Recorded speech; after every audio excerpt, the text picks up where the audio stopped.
কি রান্না করলে? এই যে এটা কি? এটা হচ্ছে কলমি শাক ভাজা। আর কি দেবো? দাও। আর আলু দাওনি আজকে? না, আজকে আলু দেয়নি, এমনি ভাজা করেছি। পুরোটা খেয়ে নিতে হবে, রাত্রে তো রাখা যাবে না। আর এটা করেছি পটল দিয়ে, মিষ্টি আলু দিয়ে, ডাটা দিয়ে, একটু সর্ষে দিয়ে শুকনো শুকনো করেছি, ঝাল দিয়ে দিয়ে এটা পাতে।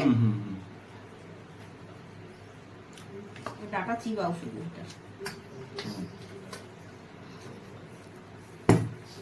আর এই যে টক ডাল করেছি।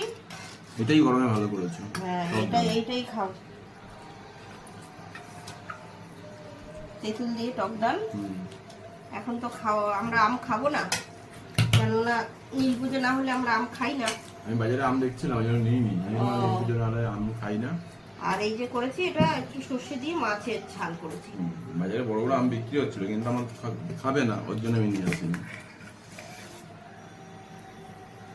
ঠিক আছে। হ্যাঁ, এটা এটা কি মাছ? রুই মাছ? রুই মাছ সর্ষে বাটা দিয়ে করেছি, অল্প ছিল মাছ, তাই জন্য।